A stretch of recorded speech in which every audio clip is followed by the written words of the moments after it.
영장 발부됐다. 체포영장 발부됐어. 윤석열. 야, 박수 쳐요.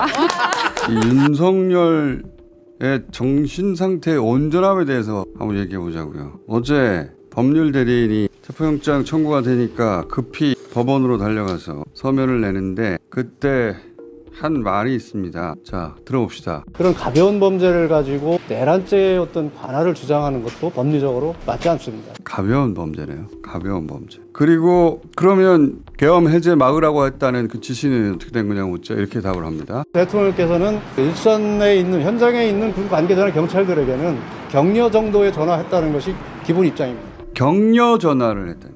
격려 전화. 윤석열 논리를 법률 대리인이 대신 읊은 건데 정신 상태가 이 정도예요.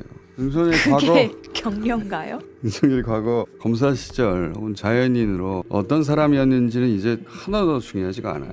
좋은 형이었을 수도 있고 후배 잘 챙기는 선배였을 수도 있는데 이제 그런 건 전혀 중요하지가 않습니다. 권력의 정점에서 아첨꾼들, 사기꾼들, 극우들에 둘러싸여서 이익, 영달, 무속에 집착하는 부인과 함께 도달한 망상의 정도가 얼마나 심각하냐, 그게 중요한 거예요. 윤석열은 실제 현실과는 완전히 무관한 자신만의 가상 현실 속에 있다. 제가 수차례 얘기했는데, 그래서 명백한 거짓말을 해도 스스로는 거짓말을 한다는 의식 자체도 없다. 볼까요? 담화 때 뭐라 그랬습니까? 내란을 할 목적이었으면 국회 기능 마비시키려고 했으면 단전단수 했을 텐데, 이거 들어봅시다. 만일 국회 기능을 마비시키려 했다면 국회 건물에 대한 단전단수 조치부터 취했을 것이고. 자, 저렇게 얘기를 했는데 네. 검찰이 기소하면서 보도자료 냈고 또 보도도 나왔죠. 전기를 끊고 국회에 들어가라. 윤석열의 지시를 군 사령관이 받고 그거를 또다시 부하 직원에게 말하는 걸 받아주건 군 관계자 메모가 아예 나왔다는 겁니다. 새빨간 거짓말이죠. 그리고 실무장하지 말라는 말 자기가 굳이 하거든요.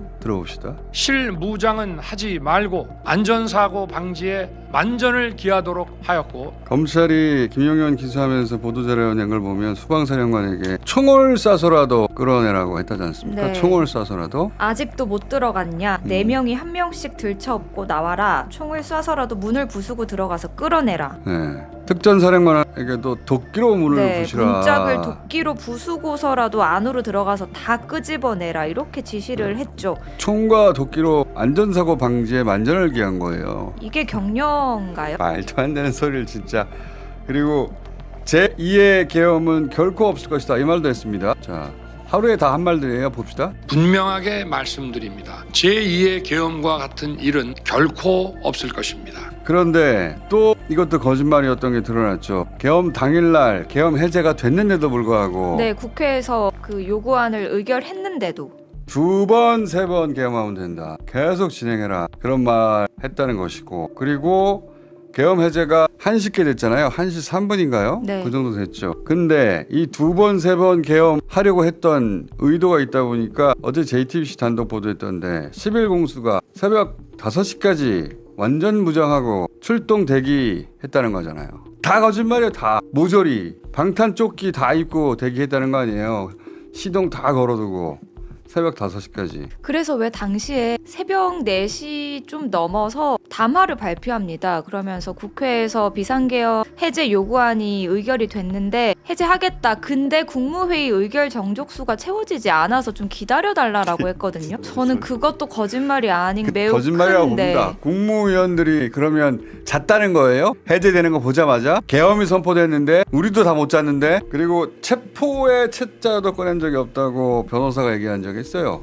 봅시다. 대통령이 체포 채자도 얘기한 적도 없을 뿐만 아니라 이제 얘기를 해줬겠죠, 법률 대리인한테. 근데 이것도 역시 계엄 당일날 경찰청장한테 직접 전화해서 네. 이런 얘기를 했다는 거 아닙니까? 네. 다 끌어내라. 체포해. 조지호 경찰청장에게 국회에 들어가려는 국회의원들 다 체포해라. 포구령 내가 냈잖아. 그거 위반이다. 체포해라. 이렇게 체포 말했잖아요.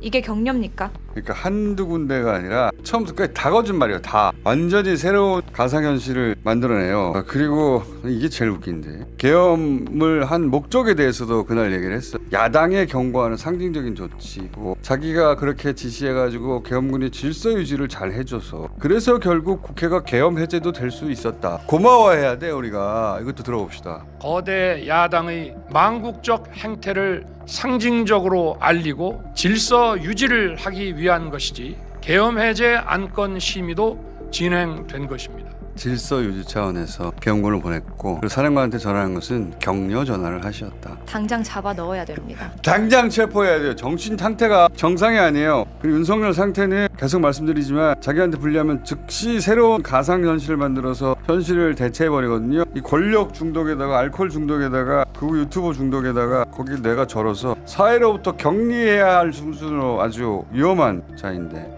이런 자에게 군 통수권까지 돌려준다. 미쳤습니까? 절대로 안 된다. 극우 유튜브 이야기가 나와서 그런데 뭐 그쪽도 그렇고요. 댓글도 그렇고 뭐 민주당이 통과시킨 내년도 예산안 때문에 항공 참사 대응에 차질이 생기는 거 아니냐 이런 가짜 뉴스가 퍼지고 있는데 어제 아니라고 민주당이 공식 반박을 했습니다. 네. 자, 아직도 체포영장 발부가 확인이 안 되고 있습니까? 근데 발부가 돼도 오늘 바로 집행을 하지 않을 수도 있잖아요. 보통. 그렇죠. 네. 왜냐하면 이제 경호처하고 협의를 해야 경호처는 무조건 막으려고 할 텐데 이제 경호처가 막으면 법적인 근거가 있는 영장이기 때문에 그러면 경호처 직원들도 체포되는 거거든요. 순조롭게 체포하기 위한 절차 조정 같은 게 있겠죠. 그래서 영장 발부가 된다 하더라도 집행은 시간이 좀 걸릴 겁니다. 일단 발부가 돼야지. 우리도 좀 살자. 발부 좀 해달라고요. 이게 도대체 일상에 사라진 지가 벌써 한 달이야. 영장 발부됐다. 체포영장 발부됐어. 윤석열. 야 박수 쳐요.